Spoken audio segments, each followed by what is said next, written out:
guys, so I wanted to do a video on what it is actually like and the actual realness of being a solo female van lifer.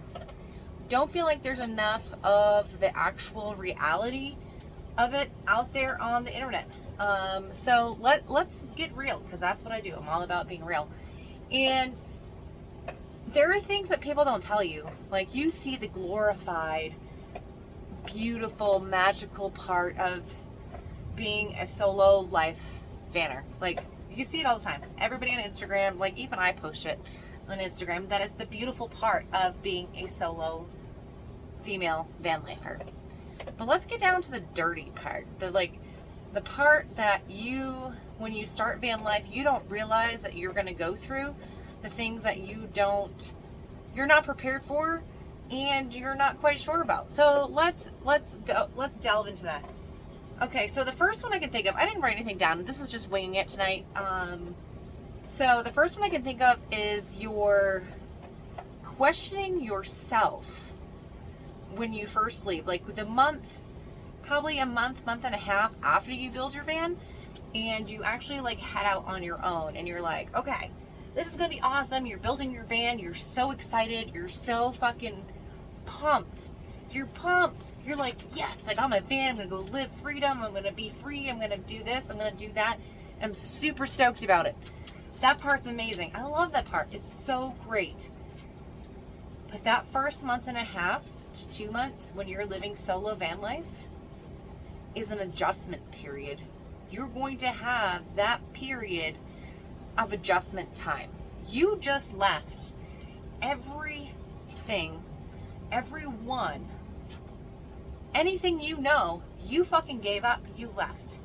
Would I trade anything that I've done at this point? Never. But I'm gonna be letting you know that there is an adjustment period.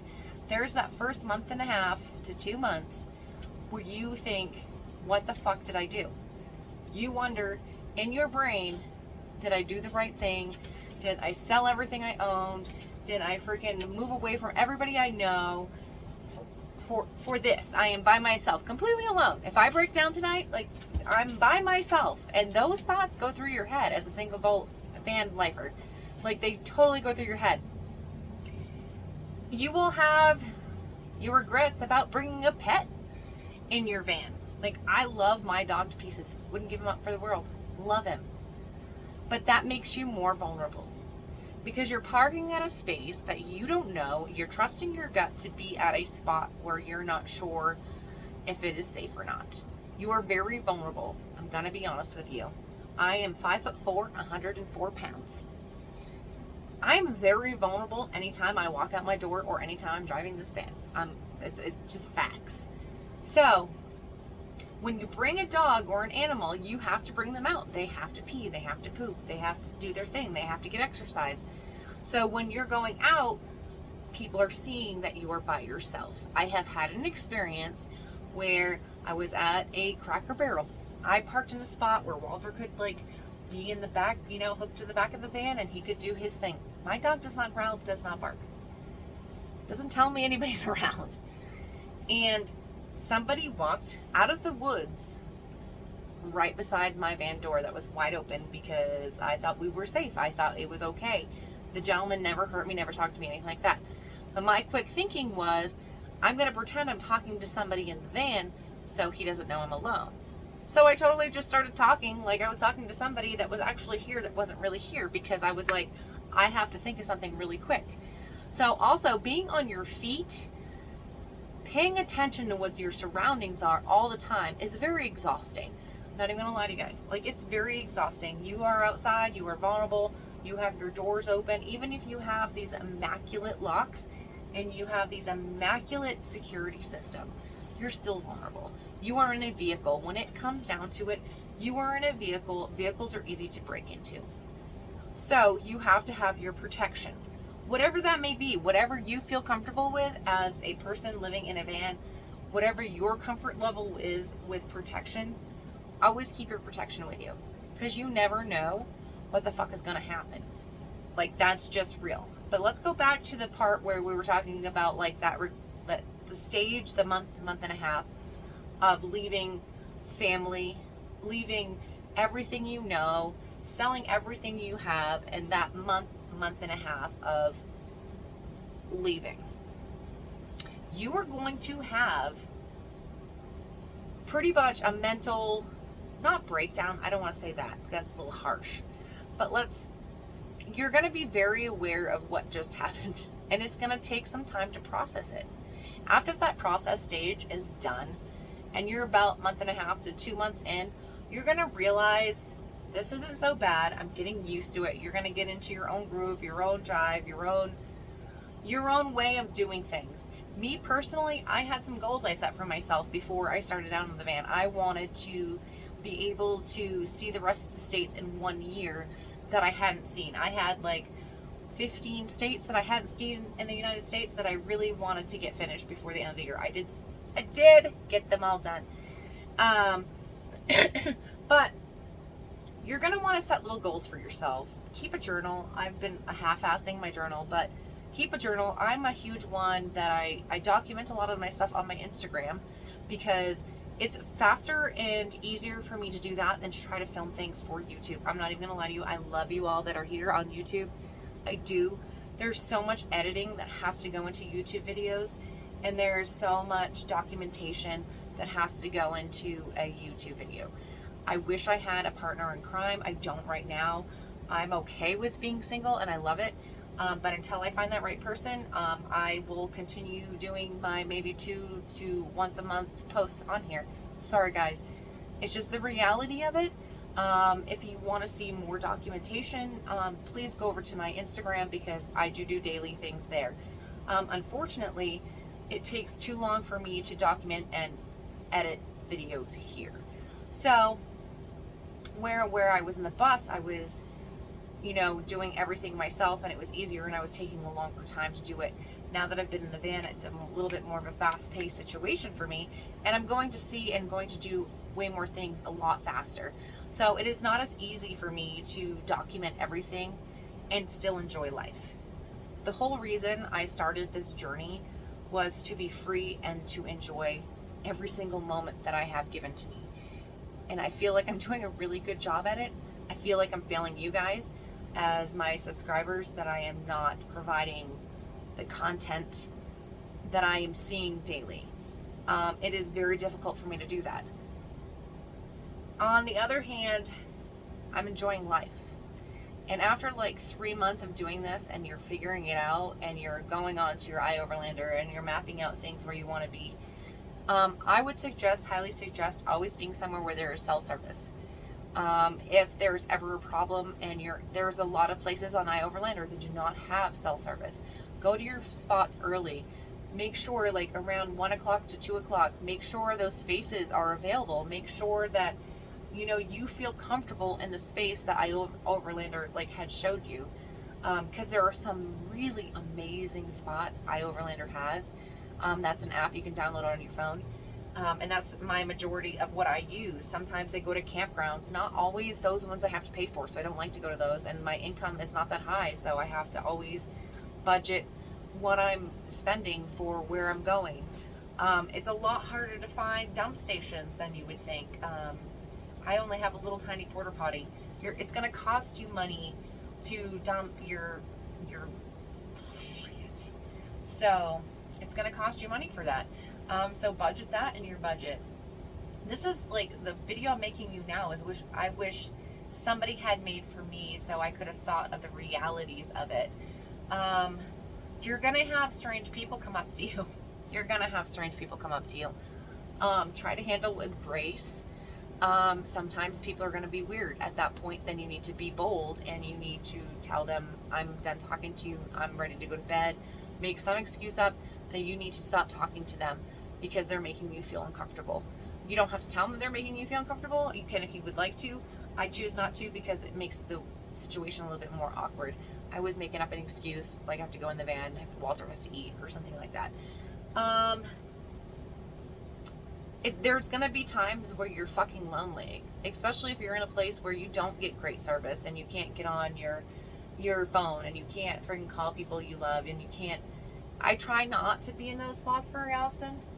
try not to, but it happens because it's unavoidable in some states. What else is there? I didn't write anything down. I'm totally winging this right now, guys, because I just thought of it. I was like, what would I want to have known before I had started this journey out? Sometimes it's exhausting driving by yourself. Sometimes I will drive anywhere from 3 hours to 10 hours. The 10-hour drives I just did last week, a 3-day stunt of 10 3-hour days. No, that's wrong. The other way around. 3 10-hour days. I was exhausted. By the time I got to where I was absolutely exhausted. Which is weird because, like, sometimes you crave human interaction, but by the time I got here, I just wanted to lay down and go to sleep, and I didn't want anybody to talk to me. That's what I say, it's weird. Like, you know, and that night might not be for everybody, but when you're trying to get to a certain spot in time and you're in a totally different state, and you're trying to see everything you can see, and you're pushing yourself. I guess I would have to, if I had to give myself advice, is to slow down and take in everything. Like, I'm trying to do my best about taking in everything, and I think I do a pretty good job about it. But I feel like if I had a companion here, they might push me a little bit more to calm down and let's go see more cool shit.